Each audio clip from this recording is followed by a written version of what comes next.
حضرت امام احمد بن حنبل رحمۃ اللہ تعالی علیہ حضرت جابر بن عبداللہ رضی اللہ تعالیٰ عنہ سے روایت فرماتے ہیں، پیارے آقا علیہ الصلوۃ والسلام نے ارشاد فرمایا، شیطان اپنا تخت زمین پر بچھاتا ہے اور اپنے لشکر کو بھیجتا ہے۔ سب سے زیادہ اس کو وہ شتونگڑا اچھا لگتا ہے جو سب سے بڑا فتنہ برپا کر کے واپس آتا ہے، اور ایک آ کر اس کو یہ خبر سناتا ہے کہ میں نے فلاں کام کیا، میں نے فلاں لڑائی جھگڑا کرایا، میں نے فلاں غلط کام کرایا، تو وہ شیطان کرتا ہے یہ میرے نزدیک یہ کچھ نہیں ہے، کوئی اور خبر سنائے۔ تو دوسرا جب آتا ہے وہ یہ کہتا ہے کہ میں نے مرد اور عورت کے درمیان طلاق کا معاملہ کرا دیا، یعنی ان میں ایسی جدائی ڈال دی کہ اب وہ واپس آنے والے نہیں ہیں، تو شیطان اس سے بہت زیادہ خوش ہوتا ہے اور اپنے قریب تخت پر بٹھا لیتا ہے۔ تو میرے دوستو، جب یہ معاملہ آ جائے تو یوں سمجھیں اللہ عز و جل ہم سے ناراض ہے اور شیطان ہم سے بہت خوش ہو رہا ہے، چونکہ شیطان جو ہے وہ کسی کا گھر برباد کرنے میں سب سے زیادہ اسے خوشی ملتی ہے، اور یہ جو طلاق ہے یہ سب سے ناپسندیدہ چیز ہے جس سے اللہ عز و جل اور اس کے پیارے حبیب علیہ الصلوۃ والسلام بہت سخت ناراض ہوتے ہیں۔ آگے ان تمام چیزوں کی ہم وضاحت کریں گے۔ اور اسی طرح حضرت امام احمد بن حنبل، امام ترمذی، امام نسائی رحمہ اللہ حضرت ثوبان رضی اللہ تعالیٰ عنہ سے روایت فرماتے ہیں کہ پیارے آقا علیہ الصلوۃ والسلام نے ارشاد فرمایا، جو عورت بغیر کسی حرج کے، بغیر کسی وجہ کے، بغیر کسی ضرورت کے اگر طلاق کا مطالبہ کرے تو میرے آقا علیہ الصلوۃ والسلام نے فرمایا اس عورت پر جنت کی خوشبو حرام ہے، معاذ اللہ۔ یعنی بغیر کسی وجہ کے عورت کو یہ حق نہیں حاصل ہے کہ وہ بغیر کسی وجہ کے جنت کی خوشبو سے محروم ہونے کی کوشش کرے۔ اور اسی طرح حضرت سیدنا امام نسائی رحمۃ اللہ تعالی علیہ نے حضرت محمود بن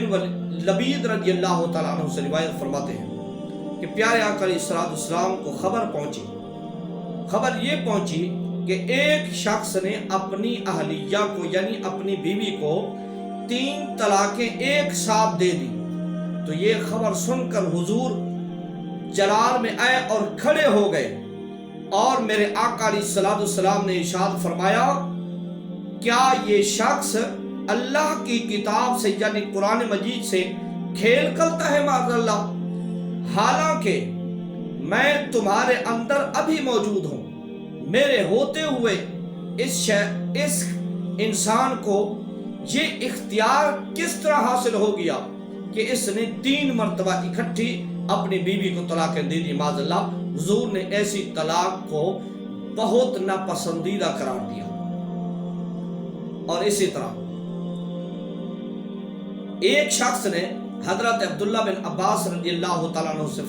عرض کرتا ہے کہ حضور، میں نے اپنی عورت کو 100 طلاقیں دے دی ہیں، معاذ اللہ 100 مرتبہ طلاق دی ہے۔ حضرت عبداللہ بن عباس رضی اللہ تعالیٰ عنہ نے ارشاد فرمایا، 3 طلاقوں کے ساتھ تیری عورت کو 52 طلاق ہو گئی، اور 97 طلاقوں کے ساتھ تو نے اللہ کی کتاب کے ساتھ ٹھٹھا کیا یعنی مذاق کیا۔ یہ بہت کبھی کام ہے جو اس کو عام طور پر سمجھا جائے۔ اب آتے ہیں اس صورت میں کہ کس صورت میں آپ طلاق دیں گے تو آپ کو طلاق دینا جائز ہوگا، کس صورت میں واجب ہوگا، یہ ذرا توجہ سے سماعت فرمائیں۔ فرمایا طلاق دینا جائز ہے مگر بغیر کسی شرعی وجہ کے طلاق نہ دی جائے، اور اگر کوئی شرعی وجہ ہو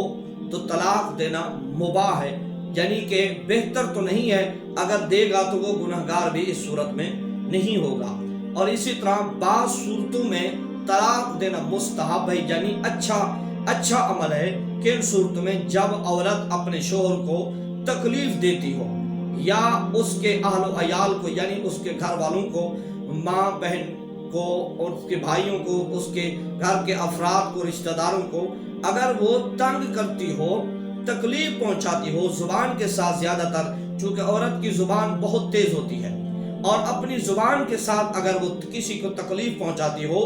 تو فرمایا ایسی صورت میں طلاق دینا مستحب ہے، یعنی بہتر عمل ہے۔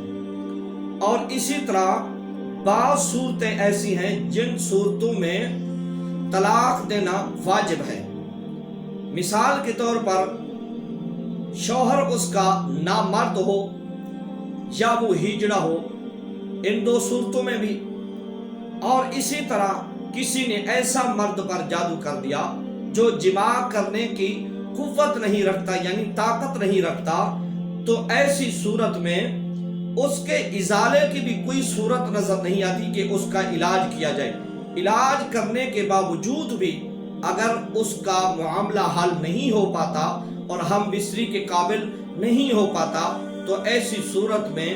طلاق دینا واجب ہے، تاکہ عورت کہیں اور شادی کر کے اور اپنی زندگی گزار سکے اور اپنی عزت نفس بھی محسوس کر سکے اور محفوظ کر سکے، اور اسی طرح اپنی اولاد کے ساتھ وہ مالا مال ہو جائے.